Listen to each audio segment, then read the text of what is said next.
dear beloved, Boss Mike Cervera.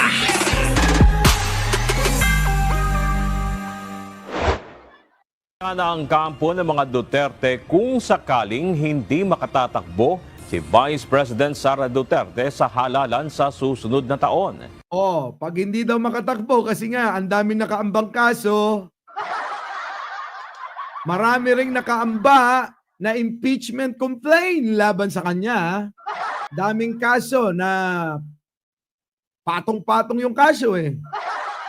Tapos ilang impeachment complaint yung nakaumang. So natakot itong mga Duterte, mga kababayan.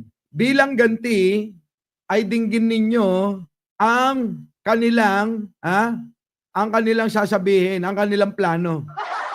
Dahil nga sa ganyang gagawin daw kay Sara, mga kababayan, ang banta nila, Robin Padilla ang itatakbo namin. Oo. So, supportan naming mga DDS yan. Galing. Utik na yan si Robin. Mukbang lang. Ang tagal na, mag 3 taon na mahigit 3 taon na mahigit si Robin. Bakit parang wala pang nagagawang batas yan? Utik na yan, mga kababayan. Sige, ito na. Malupit mag-isip talaga mga Duterte. Siyempre, alam nyo, ganito yan. Parang ano yan eh. Maring Emma, thank you naman. Parang ganito yan. Kasabihan naming mga Ilocano, impalapal nga ayat, barbarang may salat. Kunada! Ay, nako! Naintindihan nyo, mga kababayan? Paki-comment na lang ha. Paki-translate kasi minsan nahirapan ako i-translate eh.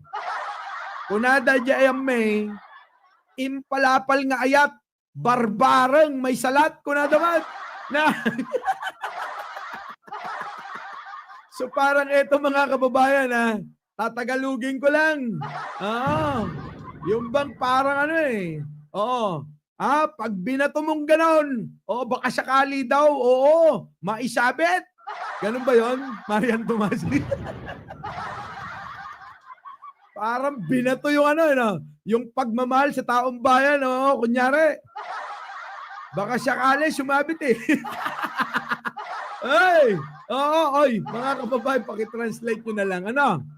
Paki-translate nyo nga, yung mga Ilocano dyan, marigata na, nabannuga nga, nag-shoutout garawd. Impalapal nga ayat, barbarang may salat. Kunada.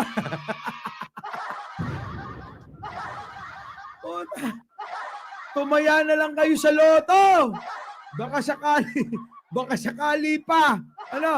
Baka sakali pa. Sige, bakit? Sige na, pakinggan natin to. Naghahanda na ang kampo ng mga Duterte kung sakaling hindi makatatakbo si Vice President Sara Duterte sa halalan sa susunod na taon. Sa isang pahayag, sinabi ni dating Chief Presidential Legal Counsel Salvador Panelo na nag-usap na sila ni former President Rodrigo Duterte. Ayan, ang mabigat mga kababayan eh. Pagkausap niya si Digong, talagang may mabubuo na malinaw na plano. malinaw na plano mga kababayan na-translate nyo na yung sinasabi ko? Malinaw na yung plano ni Digong at ni Panelo. Hindi nyo pa rin ba na ita-translate yung sinabi ko? Kasi kanina ko pa iniisip kung paano. Para naman unfair naman sa mga hindi nakakaintindi ng Ilocano. Marami naman kayo dyan, paki-translate nyo naman. Sige na. Ay, sa mga bago sa mga hindi pa nakakapag-like, share and subscribe mga kababayan. Nako! Grabe na to. Sa loob ng 28 days, nakakuha tayo ng 27,000 subscriber mahigit. Nako po, thank you naman po sa inyo. Thank you! Ito yung channel na Ito yung channel na ayaw ng iba. Hindi ko ba alam kung bakit inyong kinagigiliwan. Yung iba, inis na inis sila. Pero kayo, parang tuwan-tuwa. Ano? Na-translate na ba, mga kababayan? Hindi pa. Sige na. Sa lahat po, ulitin ko lang, bago natin to umpisan. Sa lahat ho ng bagong dating, sa lahat ho ng mga hindi pa nakakapag-like, sa lahat ho ng hindi pa nakakapag-share, uy, magbe-birthday na ako, magsi-60 na. Baka naman, regalo nyo na yan. Okay na sa akin yan, ha? Biruin ninyo yung analytics ko. Kulang-kulang 1 milyon nagbabalikan dito. Biruin ninyo, pipindutin lang yung like. Hindi pa nila Ang tatamad din, no? Siguro, eto na. Umpisa na natin. Okay na ba? Evangeline Camilosa. Ha? Boss ko yan. Evangeline Camilosa. Kamusta dyan sa Hong Kong? Malamig na ba? Oo. Sa January 3, opo.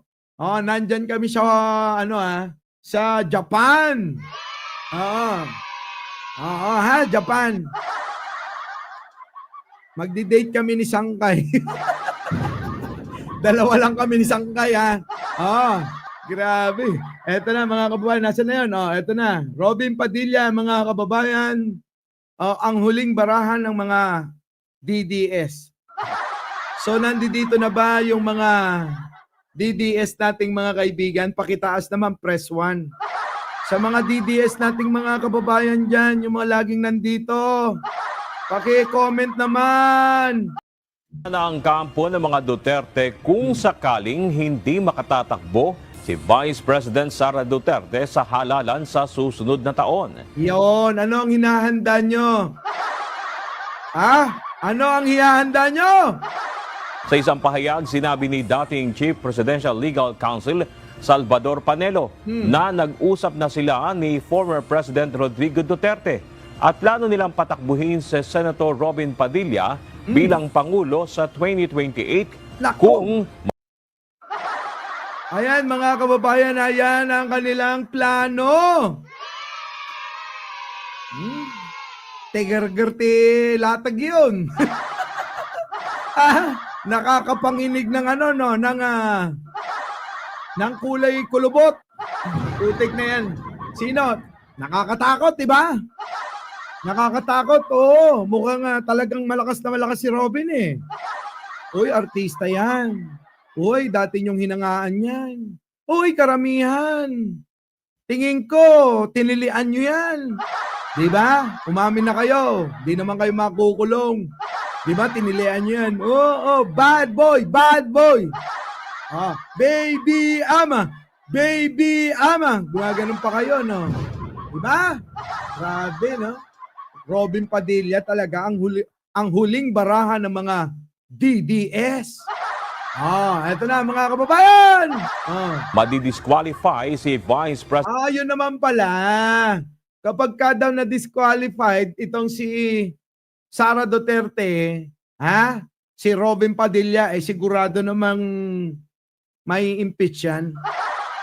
Sige, tuloy nga. Presidential Legal Counsel Salvador Panelo na nag-usap na sila ni former President Rodrigo Duterte. Nag-usap na. Siyempre, may plano na. Maliwanag yan, mga kababayan. Maliwanag na maliwanag. Di ba? Sige, tuloy. Kayo naman, ayaw nyo ba nun? May dating artista, gwapo, makisig, bigotero, machong-macho, magiging presidente nyo? Siyempre, yung mga DDS, oo. Pero kung ikaw nag-iisip, hindi. Di ba? Kaya lang makaramihan sa kanila walang isip eh. Kaya ganyan, okay na yan si Robin. Isa pa to. Si Machong Panelo. Putik na yan, Panelo. Dapat ikaw na lang tumakbo. Baka sakali pa. Di ba? Pero si Robin, anak ng tinapa naman. Panelo, kahit isama mo sa survey yan ngayon. Di ba? Pasok. At plano nilang patakbuhin si Senator Robin Padilla bilang Pangulo sa 2028. Yan, mga kababayan. Ang plano nila patakbuhin si Robin Padilla sa 2028, malapit na. 2025, 2026, 27, 28, 3 taon mahigit. Mga kababayan, oo. Mararamdaman nyo yan, 1 taon bago ang eleksyon. Pag nagparamdam, oo, pag nagparamdam at nag-live na naman, oo, si Mariel kasama si Binoy. At nakasuot ng wardrobe. Tapos walang brief yun. Ibig sabihin nun, yun na yung palatandaan, natatakbo yun. Putik na yan. At sigurado, oo, pagka yun mga kababayan, dali lang, nangyari na yun. Pero kailangan nakarobas yun. Para naman kitang-kita yun. Na hindi naman parang sili lang yun. Di ba? Kasi yung nung nakaraan na nakita natin mga kababayan, parang sili lang eh. Di ba? Kaya ngayon kailangan ng kailangan uminom muna. Ng avocado, almond, at ano pa ba 'yon? Avocado, almond at saka mangga. Pakwan, pagsama-samahin 'yun. Kita nyo, kitang-kita 'yun. Wag mo nang pasilipin ng bahagya. Ang gawin, mga kababayan, tanggalin bigla. Oo, tanggalin bigla ng gano'n, Eto na! Eto na, tatakbo na akong presidente! Ganon. Kita nyo, pasabog yun. Eto na, mga kababayan. Misang iniinom ko yun, madalas. Oo, araw-araw ginagawa ko ni Jen nun. Oo, pati okra. Pakwan lalo. Nako, Kicks TV. Subukan mo, Magpakwan ka ng buong linggo. 1 buwan, nako, tumakder. Pirmi. Oo. Toy. Tuloy, bakit? Ano yung pinag-usapan nyo?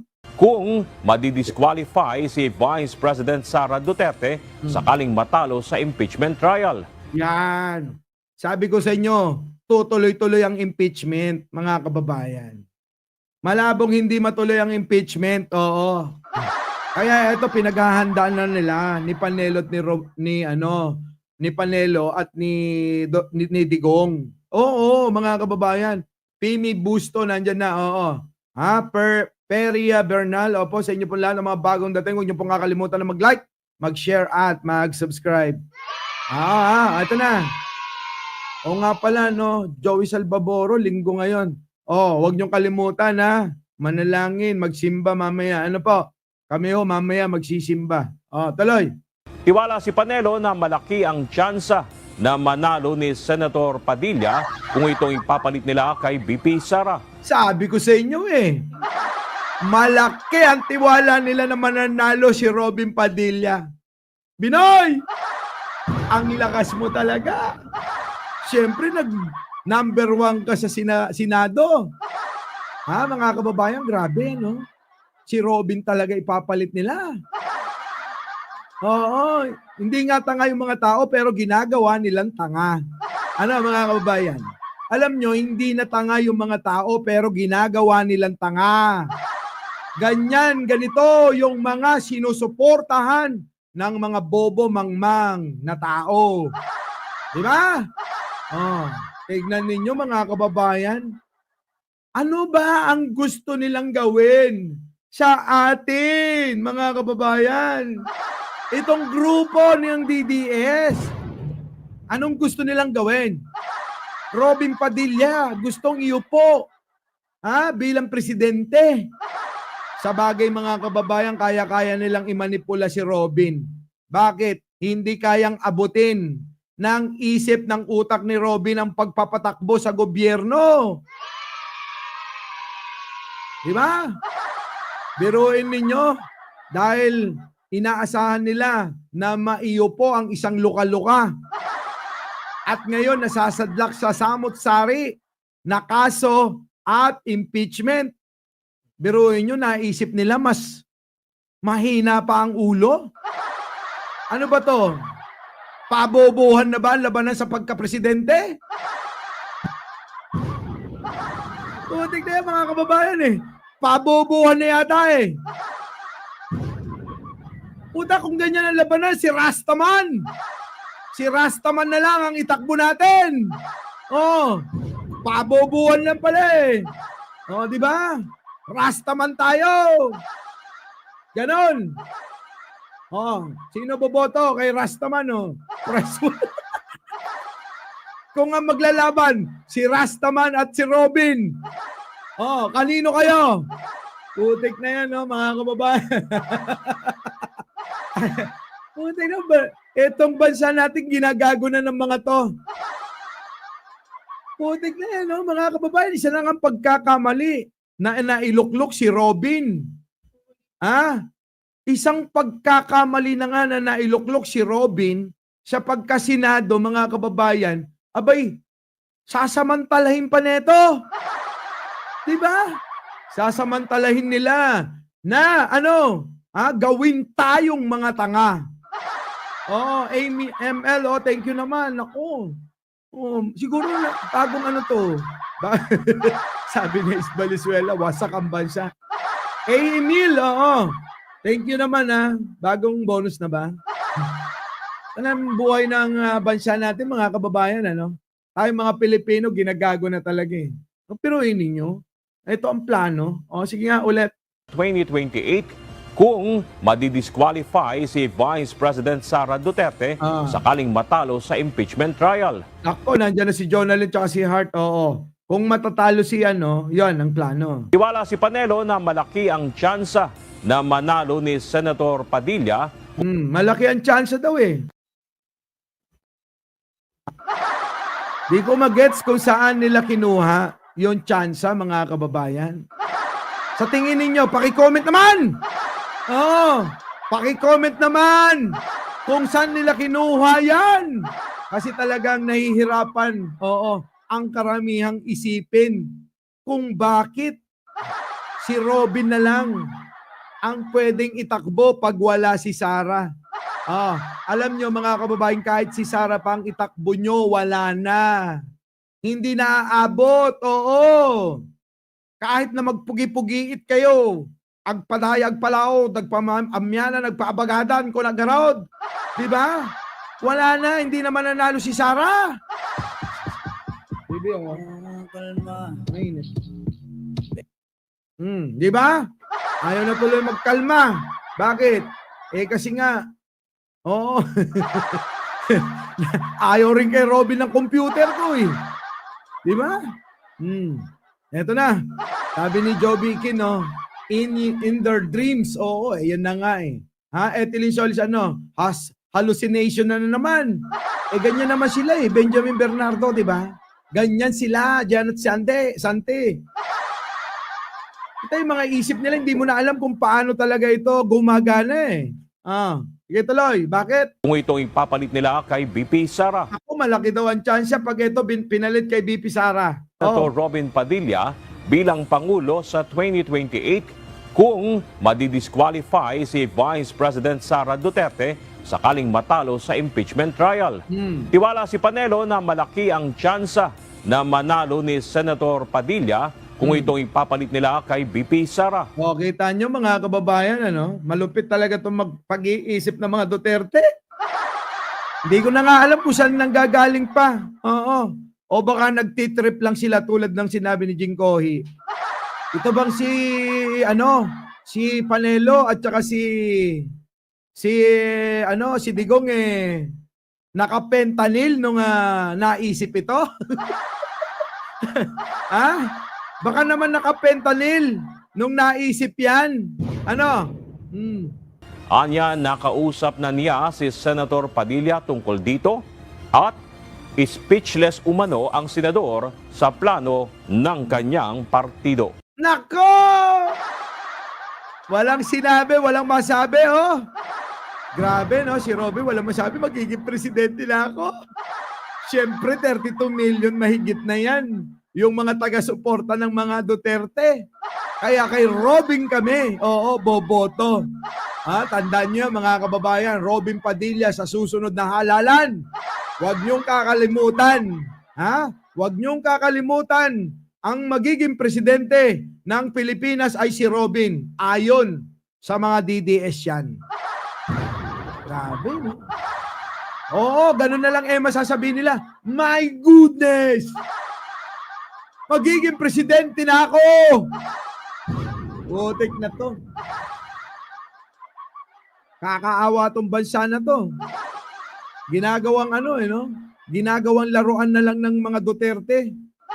Oh. Ginagawang laruan ng mga Duterte etong bansang ito. Desperado na kasi sila, mga kababayan. Sobrang desperado na sila. Bakit kanyo?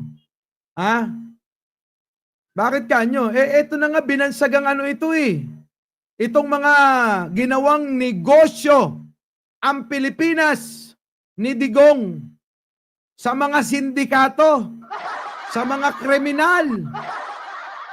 Lahat na yata ng krimen ginawa ni Digong.